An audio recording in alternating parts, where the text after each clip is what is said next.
Hey, I'm Ryan. And I'm Steve, and this is 60 Cycle Hum, the guitar buying, selling, trading, modding, fixing, breaking, reviewing, playing podcast. We're back. I closed my eyes that time so I could hyper focus on getting the intro right. I'm so tired of editing ad week episodes. Only one more to go? Well, it's over now. It's Monday now, Steve. It's the next week. Oh wow, you're doing that kind of casting. Yeah. I did. My favorite one was the reactions to the Merman. Shout out to the dude who unsubbed because he said sexy ... dude, something about wanting to lose subs, and I said, if sexy or if like working it to Christmas ornaments is your deal, maybe I don't want you to sub to this channel. And he was like, yeah, good point, great sense of humor, which I'm pretty sure was supposed to be sarcasm. Yeah. And then he said that you suck at guitar. Then he said, which you do. He's like, maybe you're like not, an average at best guitarist and shouldn't even have a YouTube channel. And I was like, I'm not even an average at best guitarist. I'm not even the person you think you're talking to. That's also true. That was also accurate, but you know, whatever. Anyway, this first ad is sent in by the Inboxer. It is a Sandberg patchwork bass California tee. We got some bass content here. This thing That's all it says. Sandberg patchwork bass California tee, mints condition. Yeah, we don't have the description on it, so we just have to use our imagination. It's made by Sandberg. There's a lot of features about this that I think are very aesthetic. Like I think they're aesthetically fun from an artistic perspective, but from a do I want to wear this on a stage at any point in my life perspective, maybe not so much. Well, let's describe it for the listeners at home. It's called a patchwork bass because it looks like it has the style of at least four different like body finishes, and then a bunch of different like inlay options and finishes on the headstock as well. It goes from a sunburst to like a blue burst with like a textured wood grain to a relic white thing to like a quilty sort of like wood across the body. I just realized that I'm dumb. All with like super fine hard lines across the body that intersect with the control plate and the pick guard that are all like shifting style as it goes. Like the part of the bass that has like a blue burst has a bit of a white pick guard with a hard line to a tortoise pick guard, and then a hard line to no pick guard on the quilted area. And even the control plate shifts from one kind of metal to the next and a different knob as it transfers over to a different style. And then all the knobs are a little different. Yeah, it has 4 different knobs on it. And then the pickup covers change color as it goes across the guitar. Yeah, because there's a bass humbucker and a single coil. So like, what would you call that? What does that load out? This is like a HS. You call it HS. Yeah, but you don't call it like a variation of like a jazz bass or something. Oh like no, that. This is a variation. This is one of the. It's like a PJ. This is one of the offerings that actually like that Music Man does an offering like this. Right. And then even they mix bridge saddle materials. I don't know if you got to the bridge saddle. Yeah, no, that's what I'm saying. So I actually really like that both the tuners. There are 4 different kinds of tuners. Or like they're all the same tuners. There's 4 different finishes on the tuners. You've got black, you've got chrome, nickel, and gold. Yeah, and they do the basic. They do brass, chrome, black, and gold. Yeah, I like this. You were saying that you wouldn't wear it, that you wouldn't play this. I don't think I would. I don't know what I would do with this live. Well, it's still it's like a normal bass. This pickup configuration is called JMM. Okay, that makes sense. I don't know why it makes sense. No, because it's Jazz Music Man. Yeah. That works.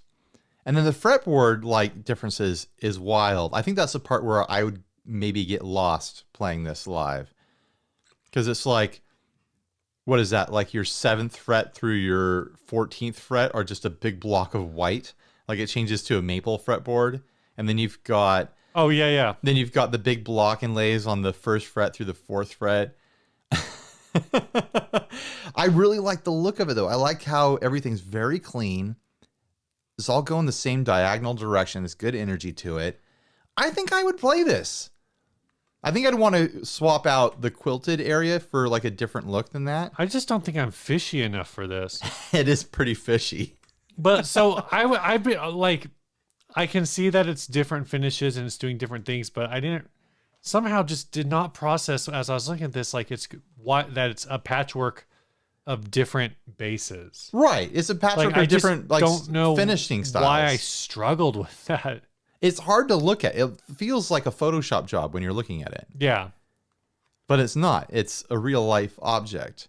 You know what this reminds me of? It reminds me of the red, white, and blue Mosrites that their purpose was for traveling salesmen to like show what kind of finishes you could order a guitar in. Right. Like you could take this bass around the country and be like, well, do you want sunburst or do you want vintage white or do you want this blue or you want a quilt? Like it's all here. Like what kind of neck inlay do you want? They've done a number of these, but I think the ones that are traditional styles, because they did one that's like a firefly or a firefly, stupid. We were talking about fireflies earlier. They have one that's not a Firebird, Thunderbird, yeah. Kind of a thing, and that one looks weird as a patchwork. Yeah, I'm sure. But I think these ones that are more like this one's, I'm looking at their Facebook page, and I found one that's like an Ibanez Roadstar kind of a shape. Yeah. I think this really cool. I think this J-bass shape works the best for this because it tricks your eye. You're like, oh, I'm looking at like a classic bass shape. I keep trying to say bass. We can't talk today for some reason. Classic bass shape. Pump up the bass, right? But then like you're trying to like process what you're actually looking at because it shifts like so frequently across the length of the instrument. I think it's a really good execution. They want $6,000 for this thing.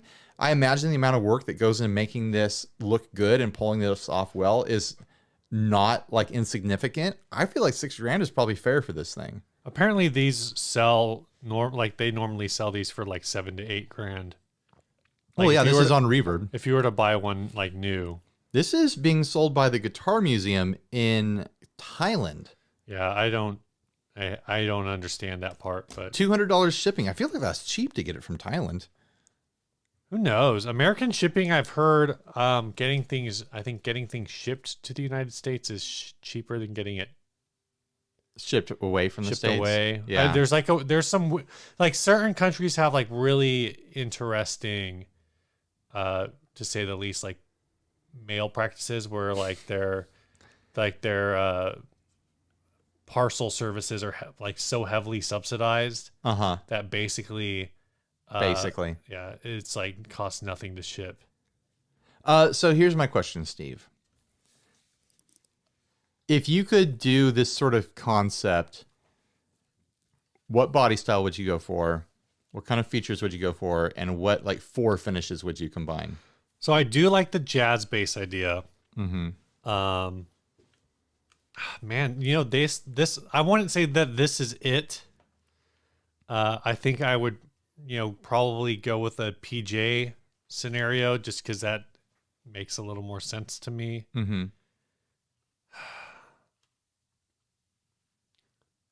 But that being said, like when I look at this and I see that like Music Man pickup just sitting there, like that part of the body actually looks like like it should be a Music Man. Yeah, totally. I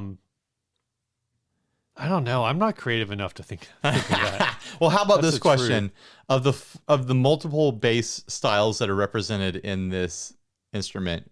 Which one would you pick to be a full, like just? I want to know what the rest of that sunburst looks like. Oh, so you just want to see the sunburst? Yeah, because you get the smallest taste of the sunburst. It's just that little corner. Well, it's also kind of on the headstock. Yeah, it's a little bit on the headstock. Oh, the headstock also has the one part that I don't understand. What is that? This entire thing is so cleanly executed. Oh, there's a 0 fret. That's fun. But the string, like, why does the string retainer have like visible patina on it? It's because it's in Thailand. Is that like I have no idea. Is it like I don't know. It just seems so weird because everything else about this is so clean. No, I mean look at the white section on the body. There's a relic thing going on. So I assumed that it was a connection to the relic. Oh, maybe. And then there's a patina on part of the control plate as well. So I think it's a callback to that. All right. So which one would you pick, Steve? Sunburst, Blue Burst, Vintage White, or that quilty natural wood? I'm going between the Sunburst because I love Sunburst all the time, but I'm also really loving that Blue Burst. The blue is kind of neat with that white humbucker on it. It's definitely in that, like I said, it's in that Music Man fade. Yeah. Fade look going on style. And I, as much as like, generally I don't like blue, like I like blue guitars and I like green guitars. Yeah. But I very rarely like blue bursts or green bursts. They can look kind of like 90s tacky. But I feel like Music Man is better at those two colors. Like they're better at weird bursts than any of the other, I'd say, at least major brands. Now, granted, this isn't a Music Man, but no. But it's, like, I would say in that style. That burst is in that style, and it's at that quality. What would you take, Ryan? It sounded so forced. Hey, Ryan. I feel like that Vintage White is speaking to me. With the tort, I think that looks really nice, but I'd still want to have, that the neck pickup or middle pickup, for whatever you call that in a bass, because it's not at the neck position. I'd want that to be white with a black humbucker against a white body. And I'd want to have white knobs on it. I basically want a white Fender jazz bass. I really think I would think it'd be you should get a white. You really should get a white Mustang bass. I feel like that's probably. You know, I would like giant man with a tiny bass. I would like to see this style done to like a jazz master, and as it cuts across the body, like you get different pickup styles that go with it. Like the part that's got the neck pickup is classic jazz master. Then it cuts and you get a humbucker, like a hot like J Mascis, like not J Mascis, you know what I mean? Like get a hot like grunge humbucker, like duct taped in there or something like that. So it jumps to a different style. Like it would jump decades, you know? There would be a 50s section, a 60s section, a 90s section. You know? And it'd be like different kinds of like relics and different kinds of like aging on it, I guess. You got a PAF in one spot. So and like a Marzio distortion. I guess this is what I'm going for. It would cover surf. It would cover grunge. And then maybe there would be like a metal section or something like that. It would jump genres as the styles versus like not necessarily being guitar finishing styles. Metal is just surf with distortion, Ryan. Well, metal's just a black guitar, right? Yeah. Maybe that's where the trim would be. There would be a Floyd Rose sitting there. That Squire book I have actually basically talks about that. They talked about how when Squire put out the mirror, the all black, the blacked out with the chrome pickguard Squires in like the mid 2000s, that was basically designed to attract new players who were into metal. Because even though because Fender, like the Fender brand has always struggled to get into like the hard rock scene. Yeah. And like the metal scene because of, just the association of Fender and kind of more classic music as being classic. But even though they're the same body shapes and they're technically the same company, like Squire has had more, they talk about how Squire has had a lot more success in that. Yeah. Even, and again, in that case, all that was like a double humbucker Strat. Right. Maybe it was an HSH. What was the name of their line that was more metal aggressive? Like metal versions the Showmaster? The Showmasters. Yeah, those were great guitars. The Showmasters were, I forget what they said it is, but the Showmasters were like actually like based on something Court was already building. And then they just basically like reversed the headstock and called it Squire. I liked those ones that came out kind of early 2000s where they would do like a carved top, like gold top with two humbuckers in it, or they do like through necks and things like that. Oh yeah. They talk a lot about all those different. I'm like halfway through that book. It's still really cool. That's a cool book. You should loan it to me when you're done. You have anything new, Steve? Should we move on to new? I just wanted to, I guess, do a little update of sorts. Here we go. I haven't used it to record anything. I haven't used it to record anything, but I've been using the Rode into USB just as like a conference call microphone. Yeah, because you got that a couple weeks ago. Yeah, something like that. And so I've done like 2 or 3 conference calls. Like I had to actually take a work call at home because it was like an early morning, and I was like, I'm not driving into work for this. And I really like the way it works. Like It's got to be it's all set up. It's pretty easy. Yeah, I feel like it sounds good, but then I don't know. I'm not on the listening end. I mean, I am. Well, I was on a conference call with you. How did you were how do using you think it sounded? It sounded great. Yeah. It sounded the same as me monitoring my mic from my side. Oh, So it sounded really high quality. yeah, that's actually really good. Yeah. For some reason your audio quality on that call was not the best. Oh, really? Well, I I have a don't- feeling that was your connection, though. What do you think it was? No, what it was is somebody's line had like a crackle like in the Oh, cable. yeah. Yeah. Yeah. And at one point, I think my computer just completely dropped off because all of a sudden I'm like, it just goes quiet, and then all of a sudden I'm like, okay, bye. But yeah, I really like the controls that I need for like on the fly monitoring are on the mic itself. There's like a master volume basically, and then there's a blend knob. So you can plug the headphones if you plug the headphones into the mic, then you can control how much of the overall volume you get. And you can also control the balance between monitoring versus like what's coming from the computer. Yeah, yeah. So it's like, do you want to hear more of yourself? Do you want to hear more of what's coming from the computer? So that's probably something that's super useful if I ever actually tried to record music with it. But for the time being, like just using it as like a call-in phone, like a VoIP kind of VoIP? a thing. VoIP, voice over internet protocol. Kind of a thing. Like it's great. And I'm really happy with it. Yeah, those USB mics seem to be really convenient. There's a bunch of podcasts out there that record with just USB mics and, Skype or whatever. I mean, why would you want to dive into, all sorts of external hardware if you can just plug a mic in and do what you need to do? Yeah, why would you ever want to do a podcast that requires you to sit in the same room with a person that you're Seems recording with? unnecessary, What right? a waste. Eventually, I'm just gonna get a little webcam and attach it to my computer, and then it's just gonna be a box right here.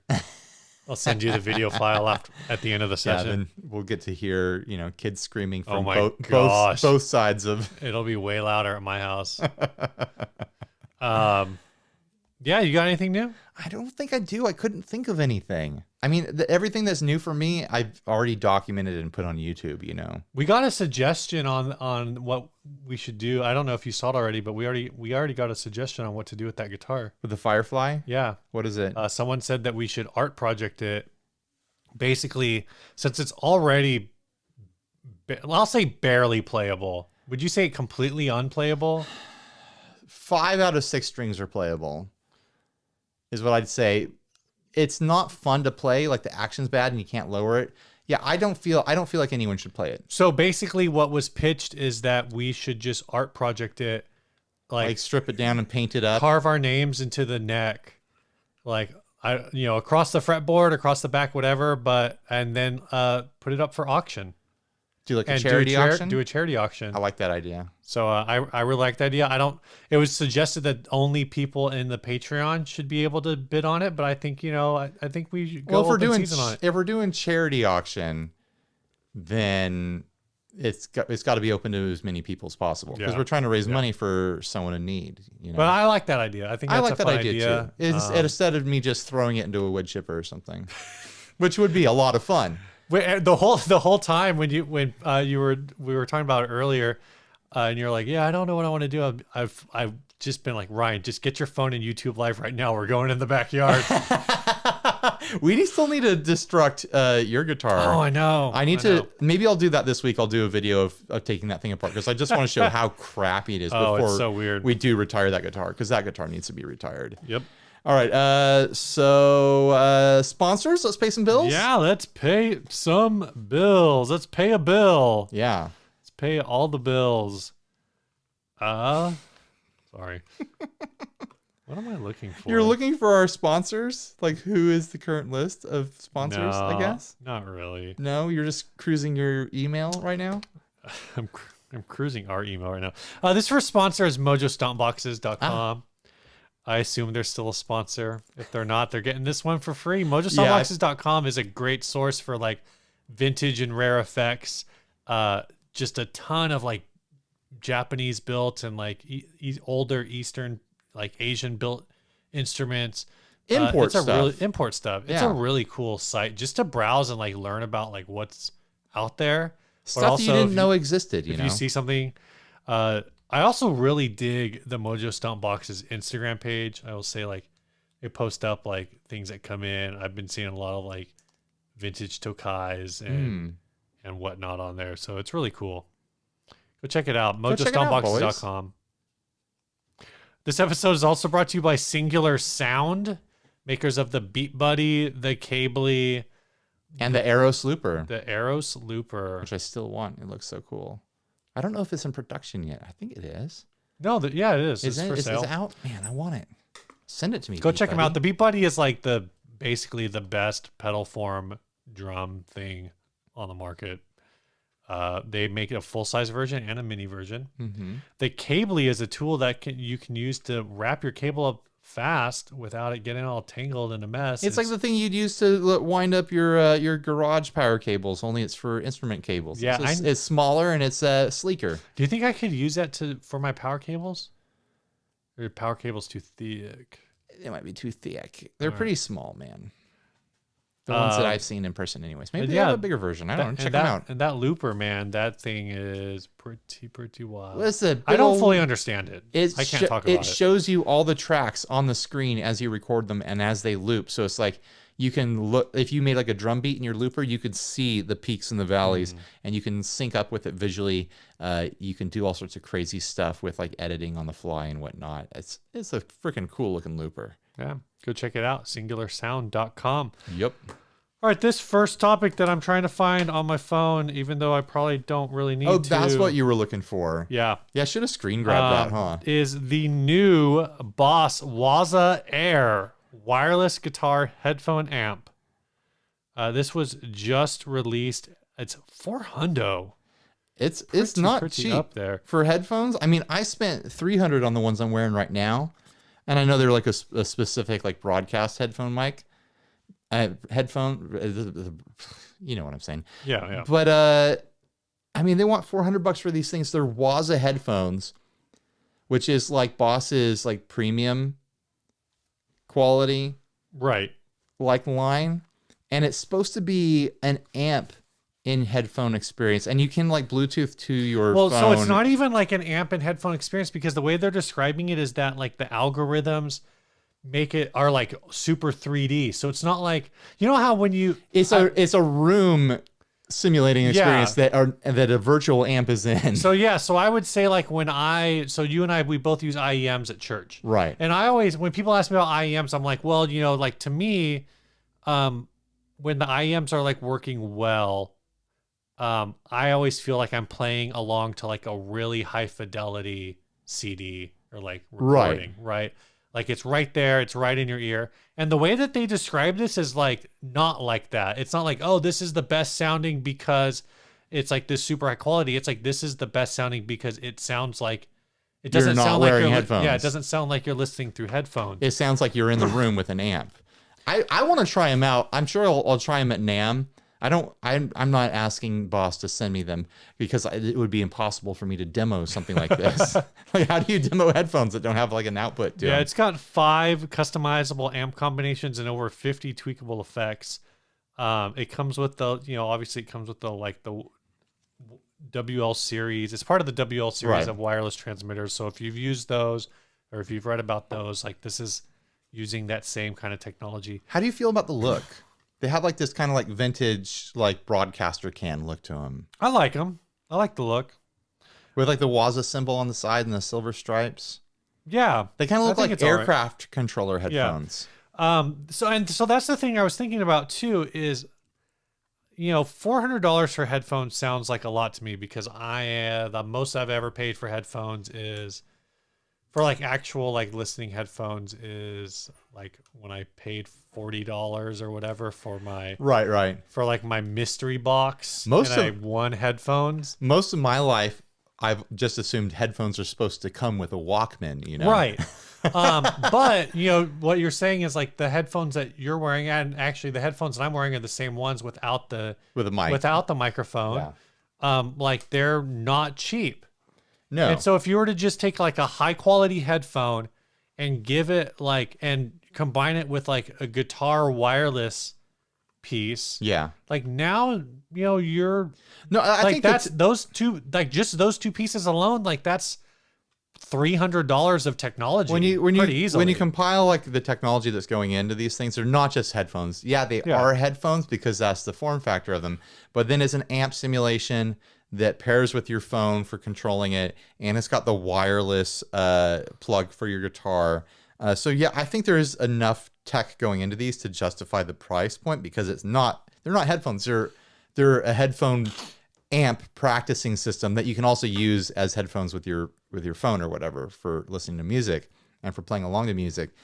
But I wonder what the target market is for something like this, because you can get some really great headphone experiences with getting even just like how much is a regular like Katana Air, like, because that's a battery powered amp that would be a great headphone amp, but then you're having to plug in headphones to it, you know? Right. And I mean, I think that's like, this is a very specific product for someone with very specific kind of like aesthetic needs and like kind of like, what's the word I'm looking for? the Katana Air is $400. So these headphones are the same price as a Katana Air.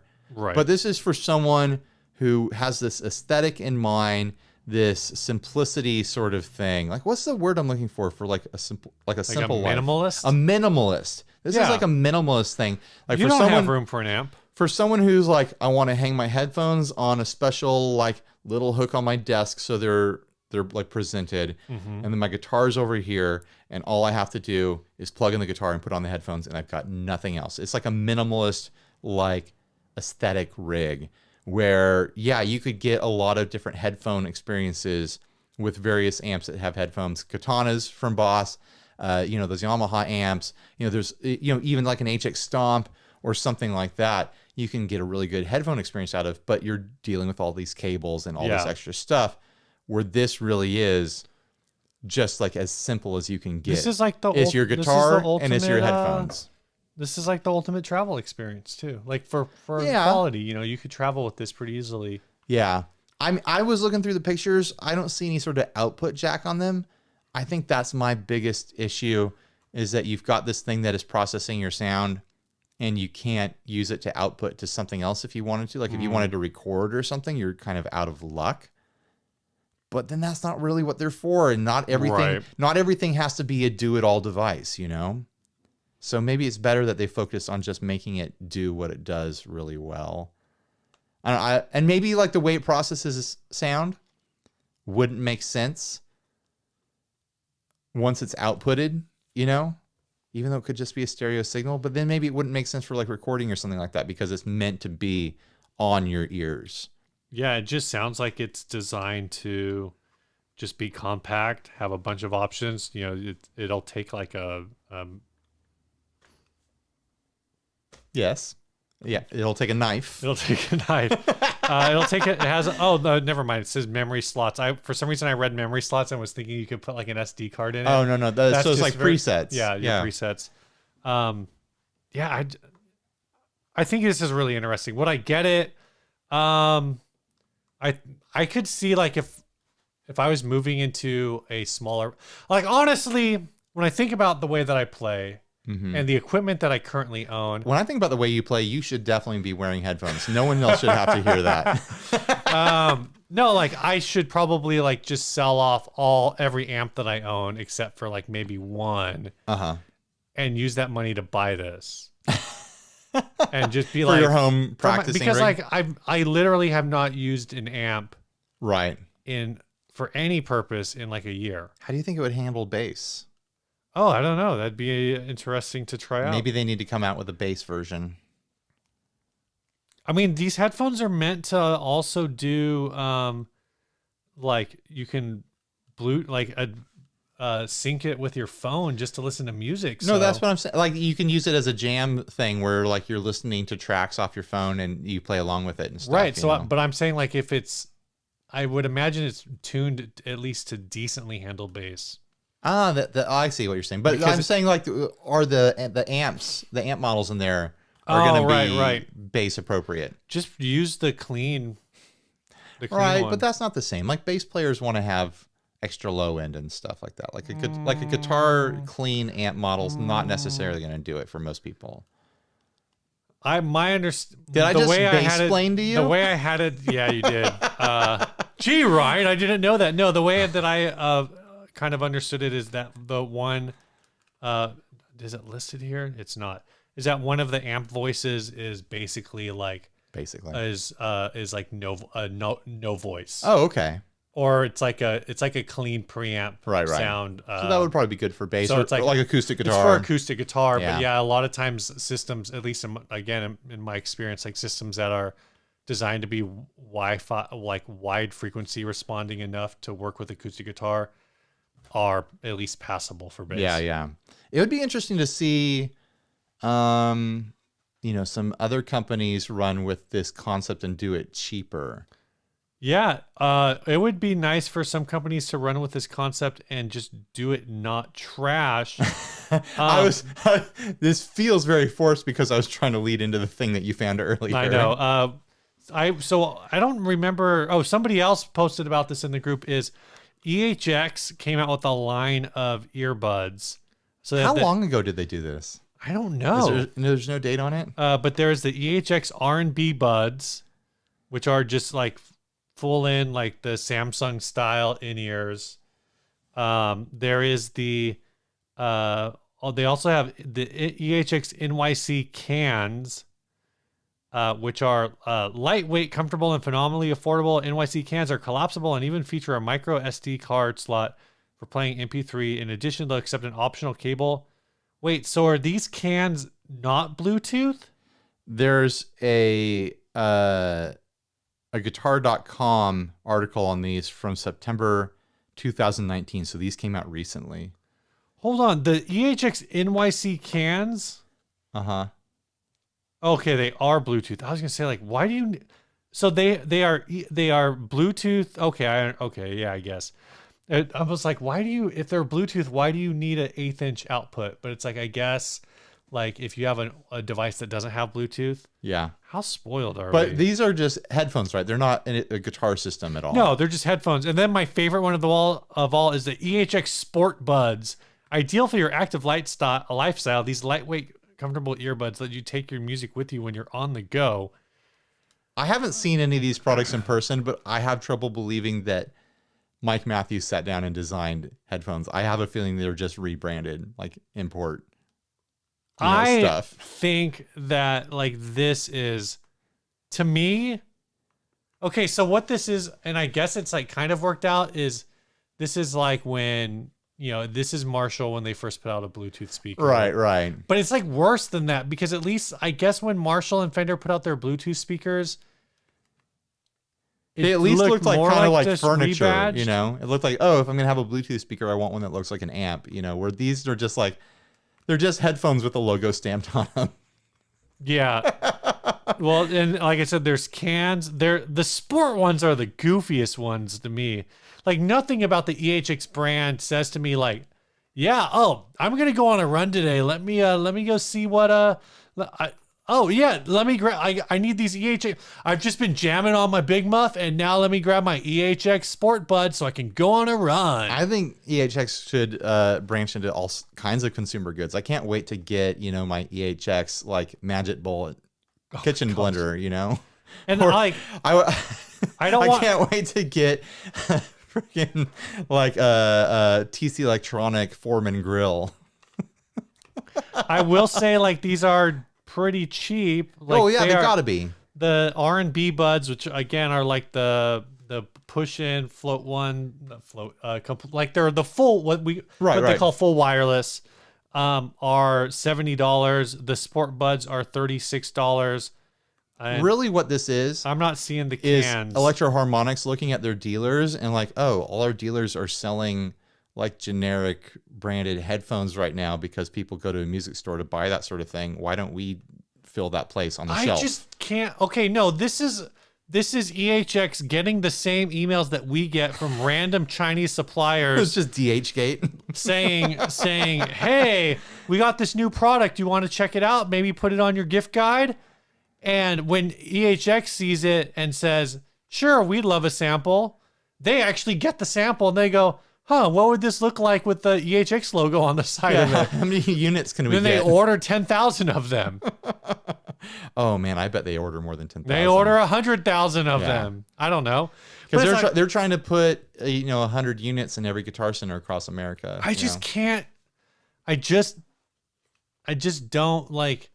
Okay, EHX making or selling strings, which I'm pretty sure they don't make their strings, but they just sell EHX branded strings. Like, right. That makes sense to me.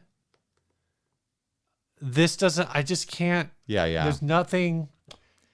Like, I don't know, man. I wear New Balances all the time, but I just can't wait until Boss puts out a freaking running shoe. Actually, Boss could probably put out a running shoe and you buy it. Partner with Onitsuka and put out a dope running shoe. You know what? The Boss running shoe is pretty good, but it's a lot better when you get the JHS mod. Just like the laces just are a little bit better. This is a little bit more comfortable in my opinion. You get that sticker on the back. I just can't. Like, I don't understand this thing with EHX. I don't know if right.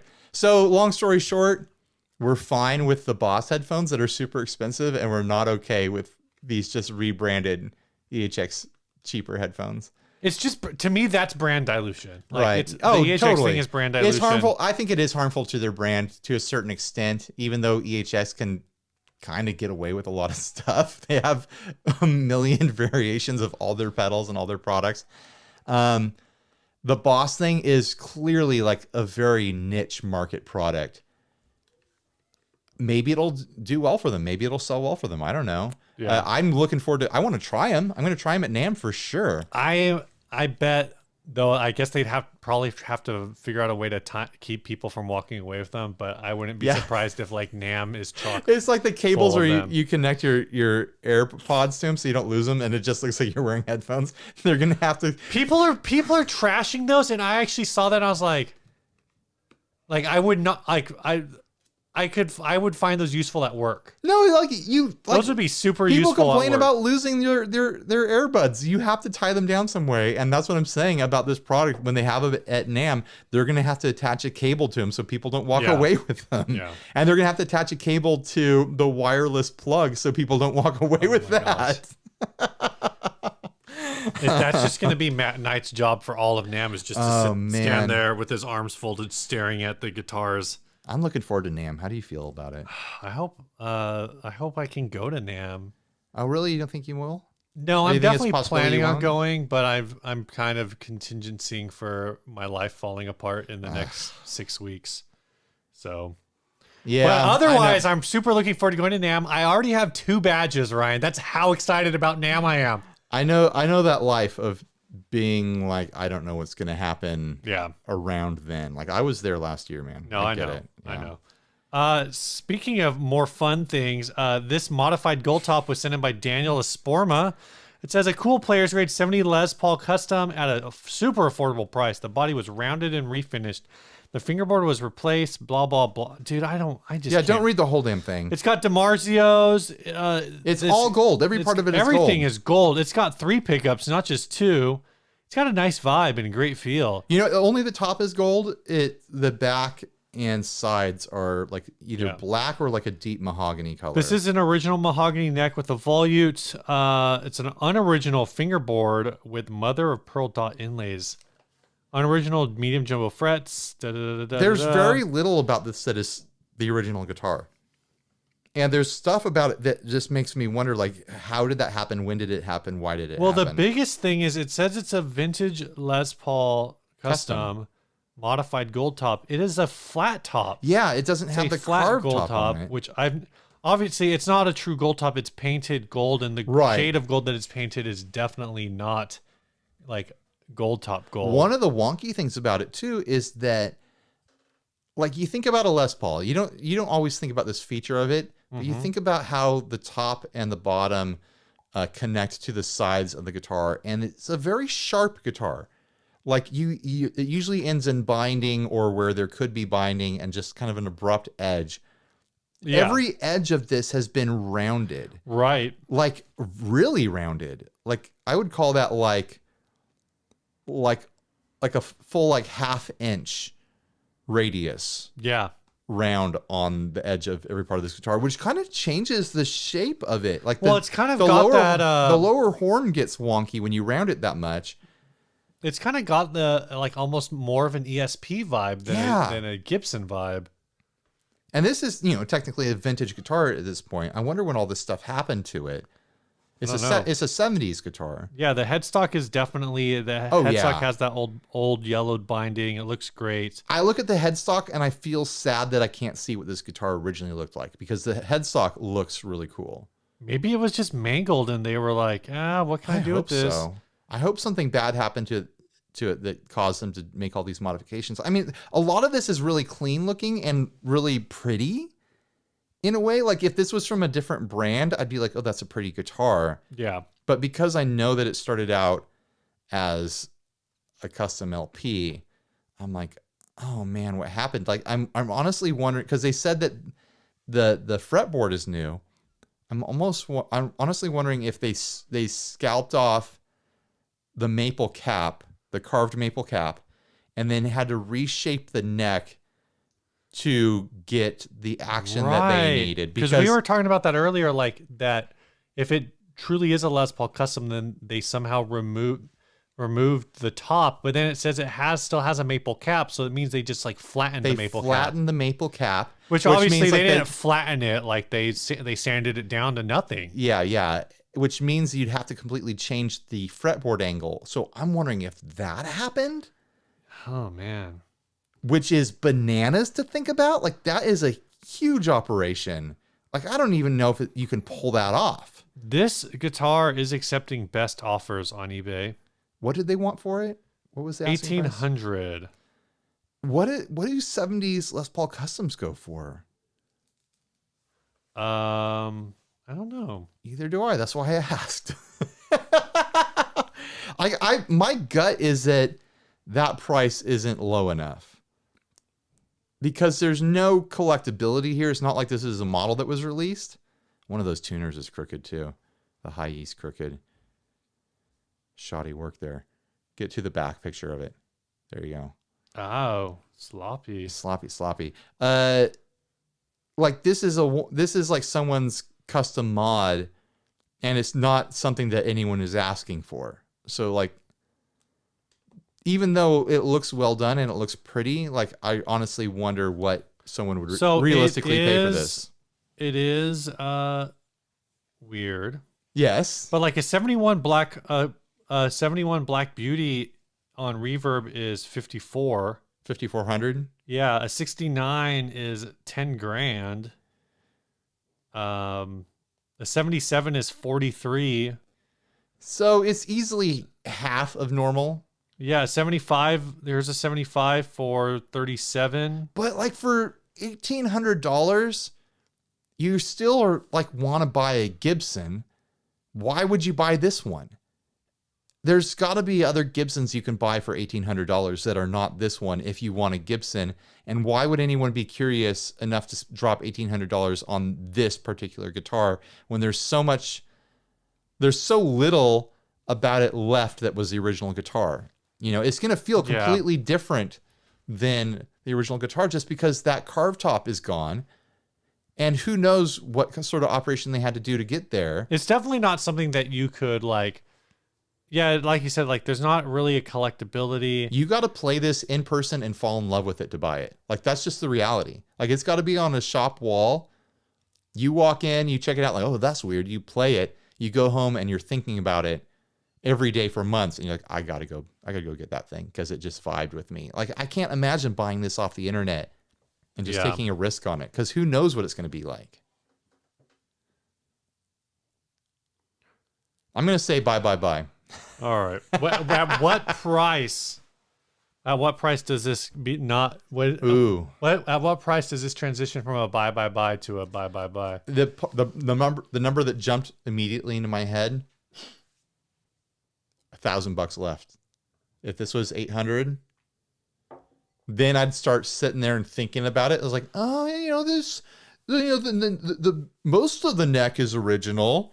Well, I think also the headstock looks pretty good. It does have DiMarzios in there. If you're looking to scratch that Les Paul itch with like the genuine product, $800 is kind of what you're looking at anyway. To get like a studio, like an early 2000 studio or something like that. Yeah, or you could go a little bit like say 600 for a faded. I mean, if I wanted a gold top, this isn't even the style that I would be lusting for. Right. I'd this want isn't a gold even top, like gold an top. actual like this is the not a gold top. Right. It's gold. I mean, it's gold. The top is gold, but it's not a gold top. It's kind of like your bullet, that kind of a gold. A gold top. Oh yeah, the color's not quite right, but like the execution isn't there. Like it's gold, the top is gold, but it's not what a gold top is. There's no binding. A gold top is a very specific Gibson execution. Yeah. It means more than just the words in the description. Gold top. How many times have I said gold top now? So many times. Not enough. So do you feel like 800 is probably... I think 800 is like a good place to start. Yeah. But, if it's hanging on the wall somewhere and it feels like $1,800 and someone gets a chance to touch it, they might buy it. I don't know. It just... Yeah. I have a real tough time justifying that. All right, you want to pay some bills for us, Steve? Yeah, this next sponsor for the show is Chase Bliss Audio. They make pedals more creative than you are. If you're looking for basically any effect except flanger, go check out Chase Bliss Audio. So a few weeks ago, I did a video on my church board, and just on the fly, I was like, I'm going to do something different with my Dark World. Oh. It's got the shimmer side on it. Yes. And I usually leave it to the high shimmer, but you can also go to a low octave shimmer. And I thought about it, I was like, I want to have that knob bounce back and forth while I'm playing. Interesting. So that's what I did. I flicked a couple switches, and now the shimmer knob, the parameters on it shift back and forth while I'm playing, and I set the speed to be kind of slow. Wait, hold on. Like medium speed. Hold on. Are you telling me that you turned the Dark World into a flanger? No. Well, it doesn't pitch shift from low octave to high octave. It blends from low octave to high octave. Okay. So it just like fades in and out. Right. Because if it pitch shifted, that would be crazy. A flanger. But like a lot of times, shim reverb can just get kind of tiring and be too much because it's slowly shifting from a high pitch shim to a low pitch, and in between you get like kind of more normal sounds. Yeah. And it's slow enough that like you can barely sense when it's happening. Like it's made it so much more interesting and so much more dynamic, and it's made it less annoying in the mix, but still has that. I mean, you could just play with like no reverb. You get that immediate like spiritual effect you get from like a shim verb, like it feels angelic. It's like an angelic sound. You know what I'm talking about. That's why it's so popular at church. It's just funny. But I feel like it's a lot more exciting to me now. Like, I don't know if I could go to a shimverd that doesn't do that now. So there you go. Chase Bliss Audios, they make pedals more creative than you are. I found like one little trick in a pedal that I've had for like a year and a half. Yeah. And I'm stoked about it again. And last but not least for this episode, we got D'Addario. Yep. Manufacturers of the XT string. The XT string combines D'Addario's latest and greatest technologies like the Fusion Twist, carbon steel from the NYXL, and an ultra thin protective coating. Oh, I wanted you to grab the Strat off the wall. Let's grab that Strat. It's been 3 weeks. It's been 3 weeks since you saw that Strat. The strings were relatively new on it 3 weeks ago. I have been playing that guitar a lot.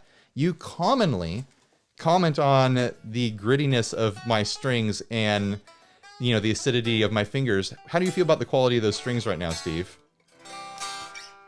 Take a look at them. Whoa. Don't just play it.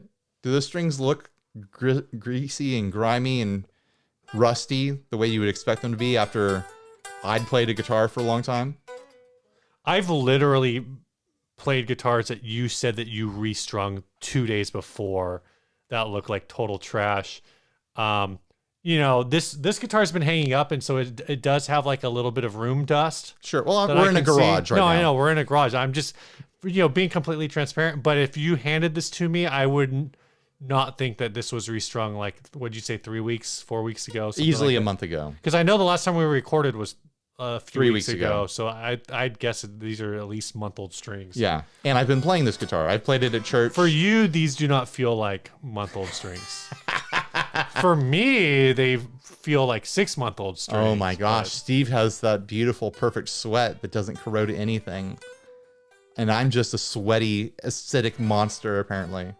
But they feel really good too. It's not just that they look clean; like they feel really good. Yeah, and I feel like the tone and the temperament of them has stayed the same. Like they have the same amount of twang and kind of like character to them. They haven't gone dead or anything. So I'm feeling a month into it. I'm feeling pretty happy with these strings. Yeah, man, that's cool. Yeah, and I don't pick it up and think like, oh, here's my guitar with coated strings. They still just feel like strings to me. They don't feel like there's anything weird or different about them. All right, so that's been our sponsor spot for D'Addario. Go check out the strings. We'll have links down below, I'm sure. Next topic? Yeah, next topic. This was submitted to the Facebook group. It says topic. It's from Ozer Garlop. That's a good name. A normal name that's not hard at all to read or figure out. He says, topic, what consequences could bring to a YouTuber talking badly about a product from an established brand? Is that, did you have a screen grab of that? Is that how you read it? That is the screen grab. Let me see that. I feel like I could wrap my head around it better when I read it. Oh. What consequences could bring to a YouTuber talking badly about a product from an established brand? Could bring to a YouTuber. See, when I read it, I thought the question was, what consequences to the brand would there be if an established YouTuber talked bad about a brand? But now I'm wondering if he's asking what consequences there would be for the YouTuber. That's what I assumed from the beginning. I thought that's what you wanted to talk about. Well, why not do both? Let's do both angles. Like, because I thought it was like, what is the maximum amount of damage? Say like a big YouTuber, like let's say Davey 504 trashed on a bass brand, right? Or let's say like Music Is Win trashed on a guitar brand or something like that. Like, are you saying like, okay, so or what if I trashed on something? There's different levels of consequences there. Well, I think first of all, it depends on what is trash, right? Right. Are we talking about an honest review, or are we talking someone saying like, I've got a personal vendetta and no one should buy this product anymore because I had a bad experience with them behind the scenes? Like, that's more like trash than what you'd expect from a normal YouTuber, because it's normal to be like, oh, I don't like this guitar, or I don't like this product. The execution's not there. Like, that's normal. Yeah. Yeah. But if someone was like, now it's personal. Now I'm going to tell all my viewers to steer clear because I didn't like the way they talked to me in an email. I mean, there have been small time instances of that. Right. And you've kind of seen it go back and forth. It goes from the vlogosphere to the blogosphere into the Facebook groups for like 3 or 4 days. Everyone's like, oh, this guy is right and that brand is wrong. That brand is right. This guy is wrong. And I hate them forever. They're the worst. And then 6 months later, they've got a new product from that company. Yeah. So, or they're doing like a factory floor tour. It's almost, I have to say, like, I don't want to, okay. I would have to say, I think the thing that's most interesting, I think the damages for the brand are worse. I just realized I had my fly down the whole time. That's weird. Yeah, but your pants are down there. I know, but it's weird. Yeah, I'm gonna have to go through the footage and make sure your dick isn't hanging out. Because when your fly is down, your dick is out. Like, that's the rules. That is the rules. Yeah, it's for Harambe. So, the damages. I don't know. Like, I think someone like Music Is Win could maybe like take down an up and coming brand. I think they could take down a brand that is doing shady stuff. Like if there was a reason to call out a brand, like wasn't there a brand that was building a guitar for the Jared Dines guitar, probably. I was thinking of that other guy who's coming up with his own guitar brand, and like the production models were just fell apart, and everyone lost their deposits and stuff. Like if a YouTuber like goes after like something like that, I think it could seriously affect a small builder, especially if they do look like they're doing something shady. But like, if a big YouTuber goes after Gibson or Fender or something like that, I feel like those companies on that level are going to be fine. Like I feel like Ibanez is going to be fine no matter what. But I know for sure like bigger YouTubers can definitely move product for those companies. Like if Music Is Win goes like, oh, you should check out this amp, they're going to sell 100 of those amps that day. I think if a bigger channel like that has that kind of following, goes after a big brand, it's just kind of like no one's really going to care. Yeah, I think. I mean, you're kind of like catering to the lowest common denominator with that sort of thing, because there's just going to be people who are complainers who want to trash on things who are going to watch that video, and they weren't going to do anything. Yeah, they weren't going to buy anything anyway. If a channel like that goes after a brand that's like mid-level, you know, I by mid-level guitars, I'm thinking like a Reverend. I think Reverend, I actually might put in like the bigger brands. I'm thinking like whatever the level you would like. I don't know. Do you think of Pure Salem as being a smaller brand than Reverend? Because I do. I think of them as being pretty small, like definitely smaller than Reverend. Yeah. So I don't know if I call them mid-level. I guess that well, I guess because they're more of like a production factory guitar versus like a Cower. Right. Okay. I can get behind that. Yeah. So I think a brand like Cower is almost like YouTube proof, because because it's such a small brand, and really like buying a guitar from if you're buying it directly from like a builder like Doug, right? Or like an Equits or Jennings or whatever, like you're almost like you're entering into a personal relationship with that person, right. You know, I mean, for like going back to what I was saying earlier, for a builder like Doug to be taken down by a YouTuber or media person, he would have to be failing to deliver as a business, right? And multiple people would have to be complaining, and it would just be like the YouTuber would be the news outlet covering it and be like, oh, this brand's not delivering guitars, better check your deposits, you might not get them back. And that would, we're not saying this about Cower always delivers, but this is like purely a hypothetical. I would say, I think the consequences for mid-level YouTubers are probably, I think the stakes are much higher for like mid-level YouTubers. And I would say like you're a mid-level YouTuber. Sure. Yeah. At least as far as like the gear community goes, right? Right. I think the consequences for you would be much greater if you were to go after like a mid-level brand guitar. Right. Maybe guitars less, but I'm thinking like amps and effects, because I think there's a lot more crosstalk between mid-level brands. Like we just saw this right now with Blackout Friday. I mean, how many? I don't know who coordinated that. Was that? I have no idea. Well, I guess Reverb coordinated it. Oh, right? Did they? Because all of that stuff was for sale on Reverb. Oh, okay. But you think about like all of the brands that came together to put out Blackout products. You know, we know because we literally have met like somebody from probably every brand that was involved in Blackout Friday. And we know those guys all know each other, and we know those guys all rely on each other at different times for different things. You know, if there's a question about how to do a certain part of a DSP reverb, you know, people are on the phone with Robert Keeley. Right. If there's a question about doing it's a community. A relay for a stomp box. Like there's people are calling up John Cusack on how to do a relay. Like an underground builder network that people don't realize is there. Yeah. You know?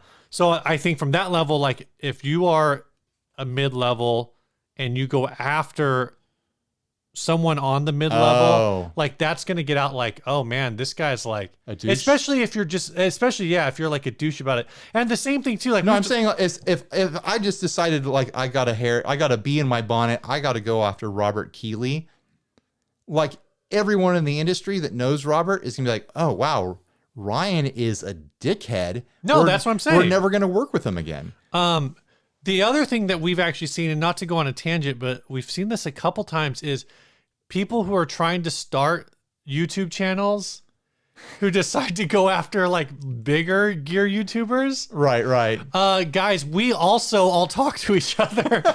Like friendly. We're all really friendly with each other. There's literally like a video. There's another video today that I haven't watched, and so I don't know if Let's not make it so anyone can find any of these. No, well, there's something where it goes after a couple big channels, but I don't know if it's real or not, because it seems like it might be a joke. Okay. But it's like I've been seeing this pop up where it's like, you have 5 subs. Yeah, there's been a couple, like a lot of us YouTubers and guitar media people are in groups with each other and in group chats with each other and are sharing links around and sharing, screen grabs of our trolls and whatever. And there's been a couple the past like 2 months where it's like someone put a ton of energy into like this like trash piece on one of our fellow YouTubers. And we all just like started watching it, and a few people started contacting the people, and other people were like, don't talk to him. It's just going to encourage him. It's just like better to leave that stuff alone. But it makes me think like, do these people want to, it's very helpful to be part of a community, whether you agree with people or not. And I feel like there's a lot of freedom for people in this community to openly disagree with each other without consequence. Oh, for sure. But when you do like a hit piece and you're like trying to take people down, like that's a totally different vibe. Well, like, and when you're so small, it definitely just feels like you're trying to exploit it. Like, let's see, I'm gonna go on YouTube. Let's see. 60 cycle hum pedals, because I want to see their pedal reviews. And then somebody's like makes some upstart makes a video that says like, the I don't know, the title would be like 60 cycle hum fake pedal tone, just to try to grab subs off of people who are searching for a 60 cycle hum pedal. Right. And it's like, dude, what? I mean, if someone did a takedown piece on me, I'd be tickled pink. Ryan Burke, not even human. Have you seen that skin? Yeah. It's so pink. He's obviously a salmon. A salmon? I don't know why I said it that way. I don't know why either. Yes, I thought it would be a lot funnier than it was. I represent the insides of a salmon. A salmon. So yeah, I mean, in short, I think it's pretty negligible, the damage that a single YouTuber could do to a well-known brand. Yeah. I think if there's legit things going on, a YouTuber or a journalist could take down medium and smaller size brands just by pointing out like, hey, they're not delivering product. Like if it's true, then it's true. But I think the way things are now, like if you go around like just throwing dirt and throwing lies, people are just going to ignore you because they can figure it out really quick on their own. I think it would have to be true enough to be widespread and picked up by every other right channel in a way that is all unified. So, okay, like a perfect example is Gibson. Right. The Gibson video goes out where a dude who is part of like the takedown of the Memphis factory or whatever, or was it one of the Memphis factories, like lines up 40 Firebird X's or whatever, and like runs them over with a backhoe / I mean, that was like huge news. That was all over the place. People who didn't care about guitar stuff were watching that video. Do you think that hit their bottom line at all? I don't even think, did Gibson ever, I don't even remember if they made an official statement on it. They did. Okay. Yeah, they were like, we probably covered it and I forgot. Their statement was like, it had dangerous components and blah, blah, blah. Dangerous components and like irreparable and then they like flaws. reminded people like, we do donate instruments and money to education programs or whatever. But I would really doubt if that whole snafu actually affected their bottom line, because people who want to buy a Gibson are still probably going to do it, and people who don't want to buy a Gibson, or even on the fence, are just like, I'm not going to buy a Gibson right now, and they weren't going to anyways. Exactly. Like it's not. These purchases aren't trivial. Like people spend a lot of time thinking about them, and little things in the news don't really affect that. I think it probably affects them more if like a YouTuber comes out and be like, I just bought this Gibson and the fret's hanging off, or something like that. Yeah. No. If you're finding like small specific things, and then And then you're not like slagging a brand for the sake of slagging them. It's Right. not personal. It's That's hey, not a I takedown. That's bought like this a thing. review. Yeah, I bought this thing and the quality wasn't what I was expecting. Yeah. But then on the flip side, the other short part of this, the short wrap up of it is that as a media person, or as both of us being media persons in this industry, like if we did try to do some sort of takedown and some sort of like beef against some company and it was unfounded, I think for sure it would negatively affect us. Like I think, I think we would have a lot of trouble in this industry from that point on. And I think I've seen that with a few channels that try to do that sort of thing, like have a beef against brands. Like people don't want to work with them anymore. Like people unrelated to the beef don't want to work with them anymore because they're like, why would I send you something, or why would I, do any sort of content with you if I'm at risk of you like going into a mood and like taking things personally, Right. I don't know. Last ad and let's get out of here. Let's do some housekeeping, man. Housekeeping! First, big thanks to everyone who supports the show through Patreon and Podbean. Patreon is our preferred form of support.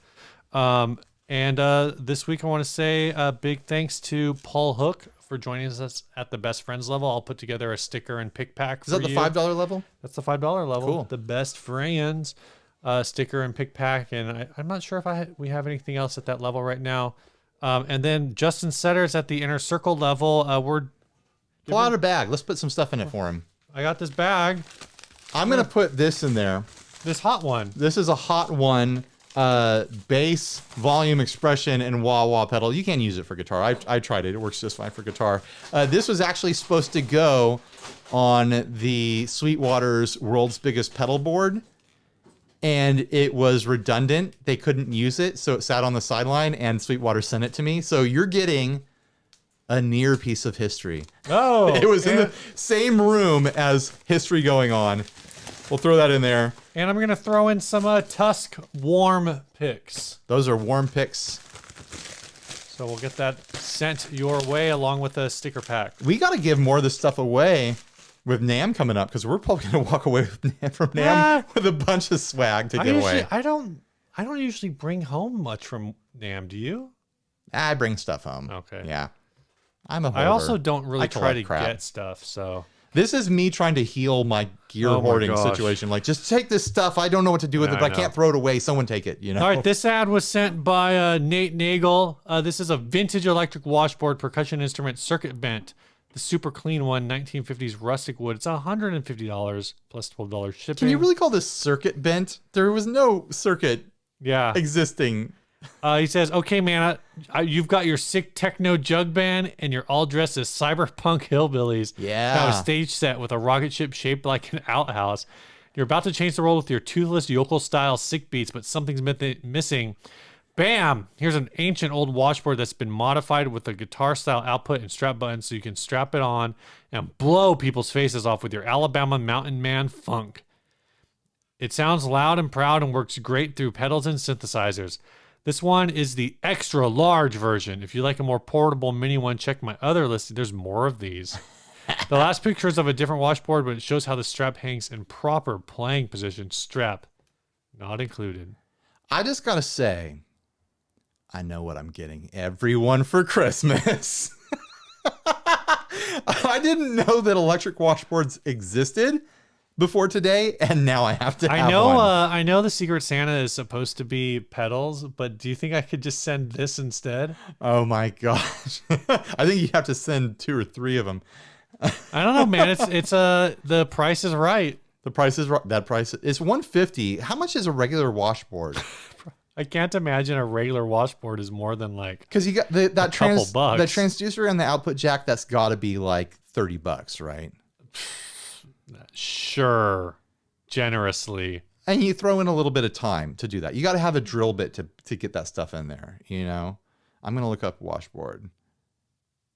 There better be. I can't imagine a washboard costing more than like $30, $25. Here's a $15 one. Are these also all on Reverb? All the electric ones are like $140 and up. Here's a $15 one with $15 shipping. I think $30 is normal. So I'd say that this is a $60 project that any of us could do ourselves. Oh, it's got strap buttons too, Steve. You have to factor that in. Oh, strap buttons. Yeah, okay, so it's worth $600. Well, you got to buy a whole guitar to get the strap But buttons. I really like this idea. Like, it makes me want to make a band around it. Like you. I mean, I like the idea. I just don't like it. You don't like the execution? No, I just think that price is whack. Oh, the price is whack. But you know, if you don't want to spend the time building something, you know, that's just what the price is. It's true. It does look like a cool old one. It doesn't look like one that was made just to be a new washboard for someone to strum. It's got that vintagey print. Yeah. You know, this was somebody's laundry company. Yeah. Making extra money. But I'm just like what pedals do you want to run a washboard through? Like oh, dude. a little bit of splash of reverb, like a long delay. Like you can make beats with a long delay with it, you know? I want to run this through. I want to run this through the mood. Yeah. Get glitchy and clippy and weird with it. Oh, I want to run this through a count to 5. How about like, I mean, you know what a washboard sounds like? I do know. You throw that through a meat box, like sub octave. Now you're gentin', dude, with Oh my gosh. You're using a washboard to just drop that bass. Ugh. You know that you could make gent sounds with this thing. You definitely could. With No, the right combination great. of pedals. I like it. I want to mess around with one. I don't was want to. I listed- don't $150 want to mess around with one, but I might. Next time I see a washboard, I might buy it. This is listed by Awesome Sauce Guitars in Morongo Valley, California. Is this the same company that we did a listing from? Like, we've definitely done other listings from Morongo Valley, California. Morongo Valley is now the cradle of music manufacturing in California. I'm trying to remember what the other one Wasn't we it did those recently. 7-string semi-hollows? No. It might have been that preparation guitar. Oh yeah, maybe. What's in the water over there? Morongo Valley is like it's like north of San Bernardino, or like northeast of San Bernardino. I think it's like on a reservation. Oh, okay. Or something like that. I don't know. Weird. All right. This thing is cool. I want to hear it. Oh, there is a video in the thing. I didn't watch the video. Me neither. Maybe you know what? Let's skip the song. Let's play the video at the end. As people can hear what this sounds like. You think that's a good idea? No, but we can do it anyway. Okay. Hopefully that video is something substantial that I can put on here on the video. Let me see if I can even here on the episode. find it. Yeah, see if you can find it and then play the audio right now. And we'll decide right now if it's worthwhile. One of the charms of listening through headphones is that you can hear everything, because the way it compresses for the monitoring, you can hear everything going on in the house. We just got treated to about 15 seconds of someone dragging a squeaky chair across the floor, probably in the kitchen. Here we go. He's plugging it in.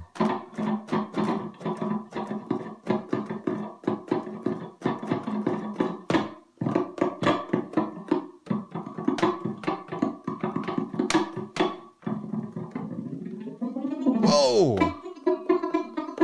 Flanger!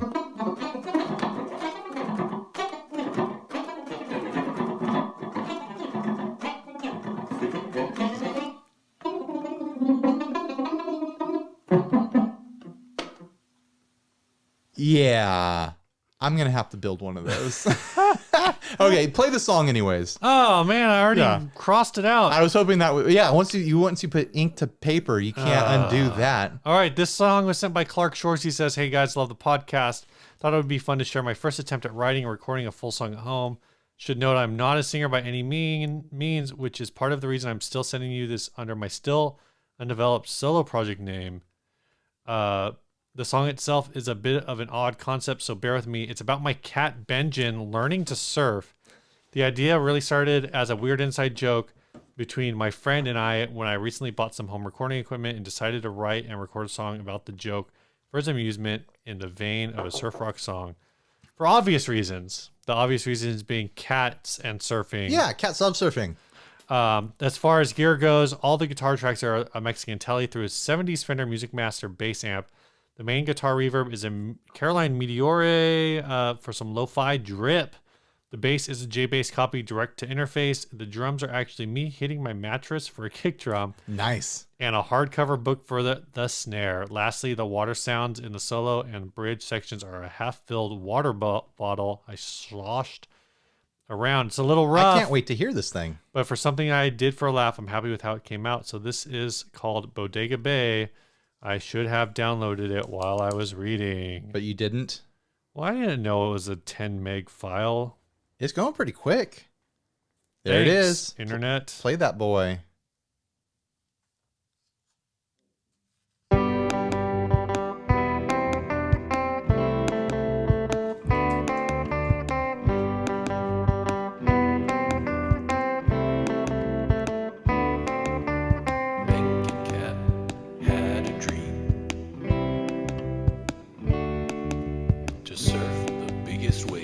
Sings better than you.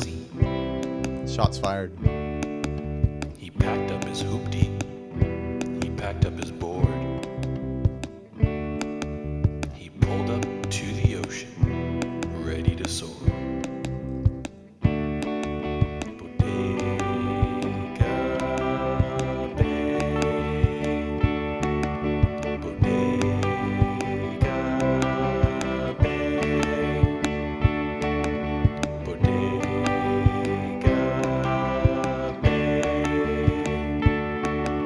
Bodega Bay.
Bodega Bay.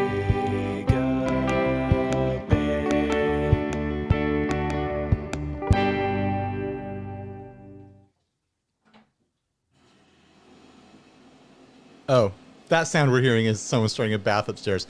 Since that cat rode the wave into eternity, does that mean the cat died?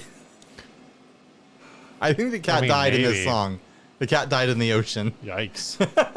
Cool song. Thanks for sending it. Bye, everybody. See ya. Stay grounded.